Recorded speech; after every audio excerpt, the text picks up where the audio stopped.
মসজিদগুলো তো এরকম সোশ্যাল বা সামাজিক কাজ বাজ এটা কতটুকু করা যায়? আমরা রাসূলুল্লাহ সাল্লামের মসজিদ থেকে এত দূরে এসেছি যে আমাদের কাছে এগুলো সমস্যা মনে হচ্ছে। জি। কারণ আমাদের দেশের মসজিদ গুলো হয়ে গেছে 24 ঘন্টায় 4 ঘন্টা খুলবে, জি, সালাতে এরপরে তালা দিয়ে দেবে। তালা দেবে। আর মোহাম্মদ রাসূলুল্লাহ সাল্লাল্লাহু আলাইহি ওয়াসাল্লামের মসজিদ 24 ঘন্টায় খোলা থাকতো। এই যেগুলো আমরা আফ্রিকায় দেখছি এগুলো সব মসজিদেই হতো মূলত। জি, মসজিদের ভিতরে কসিদা পাঠ হতো, মসজিদের পাশে আর রাসূলুল্লাহ সাল্লাল্লাহু আলাইহি ওয়াসাল্লাম জায়গা করে দিয়েছিলেন কসিদা পাঠের জন্য, মসজিদের ভিতরে পড়াশোনা হতো, মসজিদের ভিতরে ছেলে বাচ্চাদের নিয়ে মেয়েরা নামাজে চলে আসতেন, একজন কবির জন্য আলাদা মেম্বার মেম্বার করে দেওয়া হয়েছিল, সুবহানাল্লাহ। বিচার আচার ফতোয়া মাসালা সব আহলে শুধু সুপার জায়গা। আহলে সুপার জায়গা ছিল। সামাজিক বিচারগুলো মসজিদের ভিতর হতো। মসজিদ মূলত মুসলিম উম্মার কমিউনিটি সেন্টার। শুধুমাত্র আইন প্রয়োগ শাস্তিটা মসজিদে হতো না, মসজিদে হবে, এটা মসজিদে বাইরে। বাকি সবকিছু মসজিদের ভিতরেই হতো।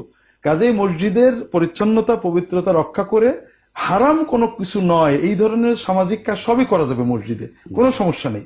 অর্থাৎ মসজিদে কালচারাল প্রোগ্রাম, পর্দার সাথে মুসলমানরা সেখানে বসবেন, সামাজিক যেগুলো হারাম নয়, বাজনা বাদে যেগুলো, এগুলো কোনো সমস্যা নেই। জি, আলহামদুলিল্লাহ। দর্শক, আমরা চেষ্টা করবো ইনশাল্লাহ মসজিদকে আবারও জীবন্ত করার এবং মসজিদে নববীর আলোকে যেন আমরা আমাদের সারা দেশের মসজিদগুলোকে সাজাতে পারি। আল্লাহ তৌফিক দেন।